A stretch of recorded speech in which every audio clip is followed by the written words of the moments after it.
제일 중요한 거는 열심히만 하면 안 되고 방향이 정해져야 열심히 하는 거지. 방향도 전혀 정해지지 않은 상황에서 열심히 하는 건 큰 의미는 없다. 그래서 우선은 여러분들이 이 두 가지 목표 중에 어느 거에 해당되는 건지를 생각을 해보셔야 돼요. 그 다음에 요거에 대해서 이제 케이스로 어떤 학생이 성적이 향상이 됐고 또 어떤 학생이 자기의 성적을 그대로 잘 유지해 나갔는지에 대한 것만 말씀을 드릴게요. 우선 첫 번째는 장모모라는 학생이에요. 이게 3월달 성적입니다.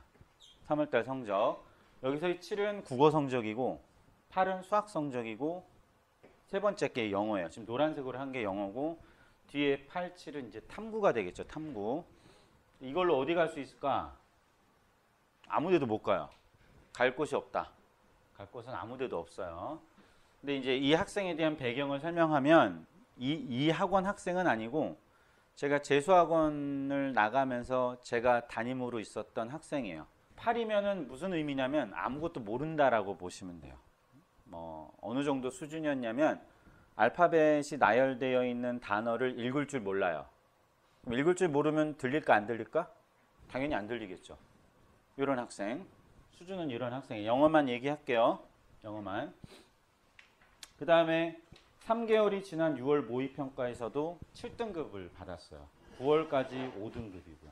그러니까 50점대, 30점대, 20점대였다는 소리고 그랬다는 뜻은 여기까지는 뭐 거의 다 찍었다는 뜻인데 그럼 이 학생이 처음에 이 성적을 받았을 때 느낄 자괴감은 우리가 상상조차 할 수가 없는 거죠.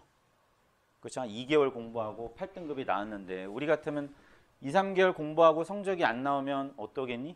당연히 좌절감을 느낄 수밖에 없고 자괴감을 느낄 수밖에 없어요. 근데 이 양반은 그걸 똑같이 느끼지만 또 다른 점은 자기가 느끼는 자괴감보다 자기가 어느 방향으로 가야 될지를 알고 있기 때문에 처음에 내딛는 걸음이 좀 서툴다 하더라도 그래도 계속 걸어갔어요. 다음 학생도 마찬가지예요. 다음 학생도 똑같아요. 이렇게 가다가 이렇게 가고 아까 학생이랑 똑같죠. 세 번째 학생은 무난합니다. 그냥 무난한데 굉장히 천천히 올라간 아까는 좀 급격하게 올라간 케이스고 이 정도도 거꾸로 간 경우는 있을까요? 없을까요? 없어요. 영어는 웬만하면 없어요. 어느 정도 궤도 위에 올라오면 그 이하로 떨어지기가 쉽지가 않아요. 알겠죠? 이게 성적 향상의 케이스예요. 그럼 이제 이 성적을 향상하려면 가장 기본적인 건 여기 공통적인 거는 이 학생들이 다 2등급을 받은 건데 2등급 정도 받으려면은 여러분들한테 요구되는 거는 어휘력밖에 없습니다. 어휘하고 어느 정도의 해석력만 갖추면 2등급은 절로 나옵니다. 근데 나중에 알다시피 여러분들이 여기서 정시로 갈 거라고 생각하는 학생들은 별로 없을 수도 있고 설사 내가 정시로 간다 하더라도 입학에 대한 요새 분석을 보면 서울권, 경기권은 거의 대부분 그 학습 정시 입시 자료가 나와요. 정시 입시 자료에. 입시 자료를 보면 영어에 대한 등급 평가가 뭐 1등급은 만점을 주면 뭐 2등급은 뭐 한 4점 차이가 있고 6점 차이를 주는 학교도 있고 2점씩 주는 학교도 있지만 그 학교에 들어가기 위해서 받아야 될 등급에 나오는 입시 요강에서 제시된 정보는 다 1만 표시되어 있어요. 그러니까 인서울을 하려면 적어도 1은 받아야 된다라고 생각을 하는 거죠. 물론 2가 나와도 갈 수는 있어요. 정시에서. 수시는 한번 생각해 보죠. 수시. 수시를 많이 생각을 할 텐데 대부분 최저가 있는 수시를 내가 정해서 간다면 어떤 과목이 가장 등급을 받기 쉬울까? 영어예요. 영어. 한국사 갖고 우린 평가 안 하잖아. 영어입니다. 그래서 뭐 세계 합이 뭐 6이든 4가 됐든 뭐가 됐든 간에 영어에서 등급 확보하는 게 가장 좋고요. 뭔지 알겠죠? 그래서 어느 정도 여러분들이 어휘력만 갖춰지게 되면 2등급 받는 것은 그닥 어렵지는 않다. 물론 고난한 과정을 거치긴 해야 되겠지만 다음은 성적 유지 학생이에요. 성적 유지. 이 학생은 계속 2 찍다가 이제 막판에 이제 1 찍은 학생. 그러니까 요 2와 1은 차이가 조금 커요. 가령 예를 들면 이쪽 받은 점수들은 다 85점 이상. 만약에 내가 수능을 봤는데 89점을 받았어. 억울해 안 억울해? 당연히 억울하죠.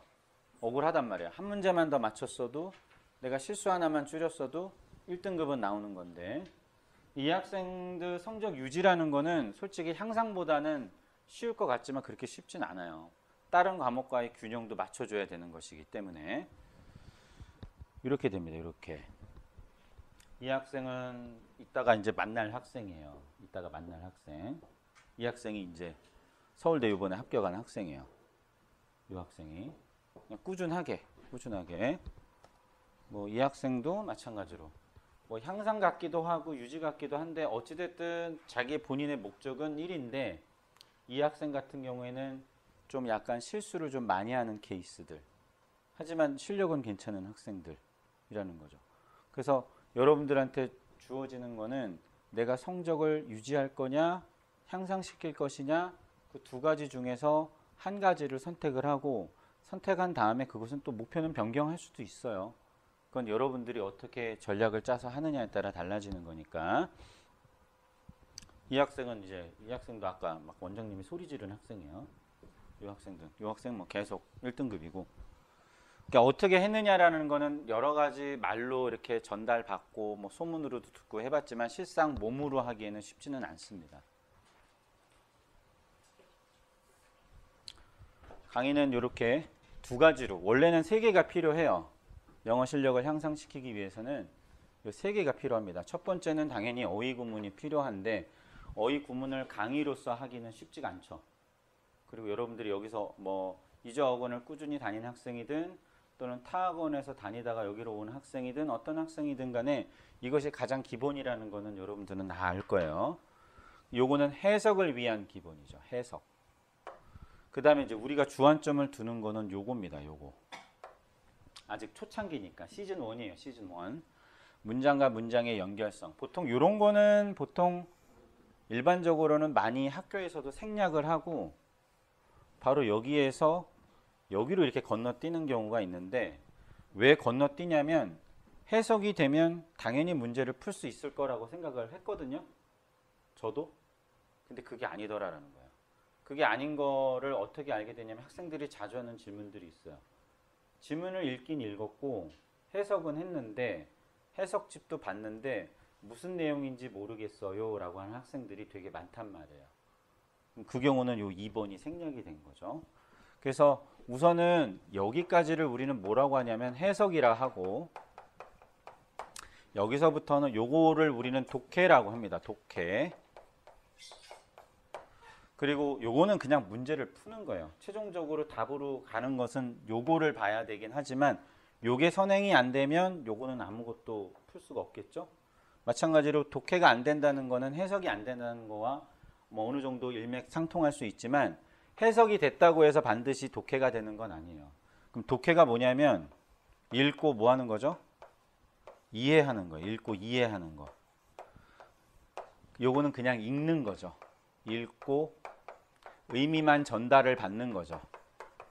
그렇다고 해서 이게 이해로 넘어갈 것이냐? 그건 아니에요. 뭔지 알겠죠? 우리는 요거를 주안점으로 해서 공부를 할 겁니다. 그럼 그거를 어떻게 공부할 거냐? 그건 나중에 이제 우리가 실질적으로 수업을 해 나가면서 파악을 해보도록 할게요. 이 연결성 찾기는 비문학 다 풀어봤죠? 비문학하고 상당히 유사하다고 생각을 하면 됩니다. 비문학 지문이 영어 지문보다 훨씬 기니까. 그럼 그 긴 지문을 짧은 시간 내에 풀려면 어느 정도 방향을 정해서 글을 읽고 그 다음에 정한 방향에 따라서 문제를 해결해 나가야 되는 건데 그게 쉽지 않다라는 거죠. 시간은 많이 걸리고 많이 읽긴 했는데 도대체 이게 무슨 말인지를 이해 못하는 경우 그때 이제 우리는 제일 먼저 찾아가야 되는 과정들을 이렇게 연습을 해볼 거예요. 중심 소재 찾고 주제를 찾고 요것이 독해의 첫 출발입니다. 독해의 출발. 해석의 첫 출발이 아니고 독해의 첫 출발이고 그리고 이거를 우리는 어떻게 찾을 것이냐 중심 소재와 주제를 알려주는 시그널들을 우리가 한번 살펴보고 이런 표시가 나오면 중심 소재구나 주제구나 라는 걸 알 수가 있게 되는 거죠. 알겠죠? 가령 예를 들면 문장이 이렇게 보통 한 지문에 많으면 한 8문장 뭐 아니면 10문장 적으면 한 3, 4문장으로도 한 지문이 구성이 돼요. 그러면 이 문장들은 다 하나의 주제를 가지고 다 연결이 되어 있어요. 이 여러분들이 이 연결고리를 찾아야 이해가 되는 거고 이 연결고리를 못 찾으면 그때는 여러분들은 읽고 해석해도 이해가 안 되는 거죠. 알겠죠? 그래서 이 문장을 우리는 어떤 식으로 연결을 돼서 찾아볼 것이냐, 그거를 생각해 보는 거고, 거기에 첫 출발이 중심 소재 찾고 주제 찾는 거라고 보시면 돼요. 그거는 이제 수업 시간에 다시 한번 자세하게 얘기해 드리고, 그 다음에 각각의 문장은 그럼 어떤 식으로 연결되어 있느냐, 요거는 참고로 해두세요. 요거 우리가 쉽게, 우리가 좀 약간 간과하기 쉬운 것들이긴 하지만 이런 것들 가지고서 우리가 문장을 어떤 식으로 연결됐는지를 찾아봐야 돼요. 그러면 이제 커다란 그림이 그려지게 됩니다. 그 그려진 그림을 가지고 문제를 해결을 해 나가는 거예요. 알겠죠? 빨리빨리 할게요. 그 다음에 문제풀이 방향. 요게 이제 우리가 본격적으로 점수를 얻기 위한 하나의 키포인트라고 보시면 돼요. 이게 최종 해결책이고, 문제풀이 기술이라고는 안 할게요. 왜냐하면 기술이 여러 가지라고 한다면, 이 문제를 풀 때 기술이 한 8가지가 있다라고 하면은 여러분들이 막상 문제를 풀면 어떤 기술을 적용해야 될지는 이해가 안 되거든. 그래서 요거는 단순하게 평가원에 또는 수능 코드가 있거든요. 가이드라인이 있어요. 이런 식으로 문제를 풀어야 된다, 이런 식으로 해결을 해야 된다라는 가이드라인이 있어요. 매년 평가원에서는 수능 출제 방침이라는 게 출간이 돼요. 인터넷 뒤져보면 다 나옵니다. 그래서 주제 문제는 이렇게 구성이 되어 있고, 제목 문제는 이렇게 구성이 되어 있고, 빈칸 문제는 이런 식으로 구성되어 있다라는 거, 거기에 출제 방침에 나와요. 그것을 토대로 가이드라인을 삼아서 문제를 해결하는 방식들을 우리가 살펴볼 거라는 거죠. 요 ABCD는 수능의 문제에 있어서 여러분들이 반드시 좀, 여기서 이제 보통 등급이 결정이 되는 문제들이 되겠죠. 그 대입하에는 뭐 주제나 제목, 요지, 주장 뭐 이런 것들이 있죠. 심지어 플러스 심경도 있고요. 목적도 있어요. 근데 이 문제들은 그닥 어렵진 않으니까 우리는 주로 요걸 가지고 문제를 해결을 하는 거고, 그 다음에 어법은 별개로 하고, 어휘가 이제 바로 연결성을 묻는 문제고요. 이런 것들 다 등급을 가르는 그러한 문제들이라고 보시면 돼요. 간접쓰기는 순서 삽입 정도 이렇게 구성되어 있구나.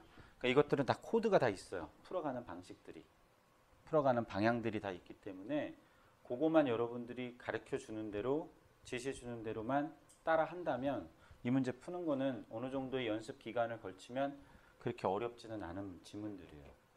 알겠죠? 그러니까 요게 이제 우리가 주로 배우는 거고, 여기까지가 우리가 이제 겨울방학 동안 해야 될 것들입니다. 기출 문제를 가지고 겨울방학 동안 해야 될 것들이고, 요게 이제 끝나게 되면 이제 우리는 이제 어디로 가죠? 본격적으로 이제 여러분들 내신도 준비하고 수능도 같이 준비하는 EBS 교재로 진행을 하게 됩니다. 오케이? 그래서 배웠던 걸 고스란히 여기다가 적용시켜 보는 연습을 하셔야 되는 거죠. 방향이 제일 중요하죠. 방향. 아까 얘기한 것처럼 어떤 방향으로 갈 것인지를 미리 정해놔야 열심히 하지, 방향도 없는데 열심히 가는 거는 별 의미가 없어요. 이게 제일 중요한 말이에요. 그러니까 내가 무슨 대학을 갈 거냐, 무슨 과를 갈 거냐, 그게 정해지지 않으면 아무리 열심히 해도 못 갑니다. 가령 예를 들면 제가 가르치는 학생, 여러 학생들이 있는데 목표가 다 서울대라고 칩시다. 제가 아는 학생은 서울대가 목표였어요. 올해 떨어졌어요. 예를 들어서 뭐 정시로 서울대 가면 다 맞아야 되죠. 다 맞거나 다 올 1이거나 한 2개 틀리거나 그래야 된단 말이에요. 근데 그런 학생이 있었어요. 총 다 합해서 6개를 틀렸어요. 다 111인데 골고루 틀렸죠. 서울대 가요? 못 가요? 못 갑니다. 근데 서울대보다 못한 학교는 갈 수 있잖아. 서울대보다 못한 학교가 어디 학교가 있니? 연대나 고대는 갈 수 있을 거 아니야. 성균관대나. 그럼 못 간 걸까? 그렇진 않죠. 그래서 방향을 정하는 게 되게 중요한 거예요. 내가 거기까지 못 간다 하더라도 그 전까지는 갈 수 있거든. 물론 아쉬움은 남겠지만. 그래서 방향이 되게 중요한 겁니다. 방향을 정하고 그 다음에 열심히 해라. 그 다음에 두 번째는 영어학원이니까 영어만 강조하진 않아요. 이제 고3들은 특별하게 제가 또 국어나 탐구는 제가 또 따로 과제를 주는 경우도 있어요. 특히 국어 성적이 굉장히 안 나오는 학생들이거나 이런 거는 제가 따로 자료를 드리고 과제를 점검을 하는 경우도 있어요. 물론 국어 학원을 따로 다니는 학생들은 별 외가 되겠지만, 그래서 아무튼 각 과목별로 균형을 유지해라. 국어든 영어든. 예를 들어서 국어를 아주 잘해요. 국어 뭐 항상 1위고, 뭐 수학도 잘해요. 뭐 영어가 예를 들어서 5다. 이러면 이 학생은 대부분 다 뭐에만 집중해요? 요거에 집중하겠죠. 이 과목들은 입시에 필요한 과목들은 다 자기 자식 새끼라고 생각하면 돼. 자식 새끼가 몇 명이니 그러면? 5명이죠. 국어, 영어, 수학, 탐구 1, 탐구 2. 그치? 물론 한국사까지 하면은 6자식이죠. 보통 한국사는 별 외로 두니까. 근데 올해 한국사는 되게 어렵게 나왔죠. 되게 어렵게 나왔어요. 보통 한국사 맞으면 한국사 가지고 한국사가 발목을 안 잡으려면 몇 점이 나와야 되지? 25점이 나와야 돼요. 25점보다 못 받아가지고 다른 과목에서 예를 들어 이런 학생도 분명히 있을 거예요. 다른 과목 되게 잘 봤는데 1111 나왔는데 한국사가 5야. 그럼 서울대 가? 못 가? 못 가요. 되게 웃기죠? 무슨 소린지. 그래서 근데 우리는 보통 각 과목별로 균형을 유지하라 라고 하면은 못하는 과목에 너무 많이 치중을 하는데, 그랬다가는 이 자식 새끼니까 예를 들어서 자식이 5명, 6명이 있는데 셋째 자식이 너무 아파. 부모로서 너무 가슴도 아프고 마음도 아파. 그래서 이 새끼한테 내가 잘해주고 싶어. 그럼 나머지 자식들은 어떨까 기분이? 별로 안 좋겠죠. 왜 쟤만 챙겨? 이런단 말이야. 그럼 얘에 집중하면 나머지 과목 떨어지게 돼 있어요. 희한하게. 정말 희한하게. 그래서 골고루 여러분들 각 과목별로 골고루 균형을 유지하려고 노력을 하시고, 그 균형을 유지하도록 저도 어느 정도 도움을 드릴 거예요. 알겠죠? 그 다음에 생활의 루틴을 만들어야 됩니다. 루틴을. 월요일 날은 어디 가야 되고, 화요일 날은 또 어디가, 각각 학원들이 다 요일별로 다 정해져 있고, 해야 되는 과제들이 다 정해져 있고, 그 해야 되는 것들이 어느 요일에 어느 시간에 다 해야 되는 건지 여러분들이 다 계획을 세우고 그대로 실행하려고 노력을 하시면 됩니다. 굉장히 루틴화 돼야 돼요. 아주 자연스럽게. 루틴이 정해지지 않으면 나중에는 마음만 불안해져요. 마음만. 한 과목이 안 나오게 되면 모든 것들이 다 엉클어지게 되는 것처럼. 그 다음에 요거는 입시랑 직결된 거예요. 수시와 정시를 위한 균형된 입시 플랜을 짜고 실행하라. 아시겠죠? 저는 정시만 갈 거예요. 이건 모르겠어요. 저는 수시만 생각할 거예요. 이런 식은 굉장히 위험한 접근이고, 수시, 정시 다 잡고 가야 된다고 생각을 하시면 됩니다. 가령 예를 들면 수시에 가장 필요한 게 뭐예요? 내신이죠. 내신. 전 내신 점수가 안 나와요. 뭐 이런 학생들도 분명히 있을 거란 말이죠. 그래서 애초에서부터 3학년 1학기에 중간고사에 영어 성적 안 나와가지고, 또는 다른 과목 성적이 안 나와서 아예 수시를 다 포기해버리고 정시만 올인해야지라고 하면, 수시에 써야 될 에너지가 50이고 정시에 써야 될 에너지가 50이라고 한다면 우린 이런 식으로 간단하게 생각한단 말이에요. 좋아, 나는 수시 안 하고 정시만 할래. 이렇게 되면은 수시에 써야 될 에너지를 정시의 에너지에다가 써서 이거를 100으로 만들면 굉장히 효율적으로 할 수 있지 않겠느냐 하지만, 안 그래요. 사람의 심리라는 게. 어떻게? 이거 버려버린단 말이에요. 에너지는 50 가지고 그냥 그대로 가는 거죠. 우리들이 원래 그렇거든. 우리들이.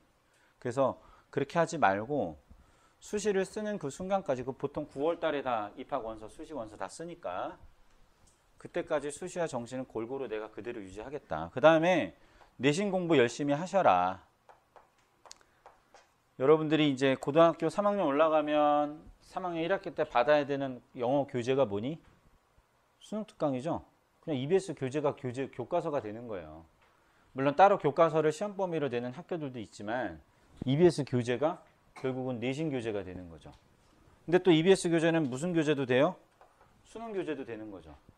그래서 내신 공부를 열심히 하면 이건 분명히 영향을 미칩니다. 국어든 영어든 수학이든.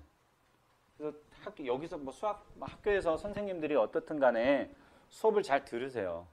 재미도 없고 지루하기도 하고 애들이 다 자요라고 한다 하더라도 얼마나 내가 수업에 집중을 해서 듣느냐에 따라서 여러분들의 결과는 판이하게 달라집니다. 아시겠죠? 재미없어도 들어라. 오케이? 그게 제가 여러분들한테 당부드릴 말이에요. 수업을 재미로 하지 말자. 우리 인생을 재미로 살 수는 없잖아.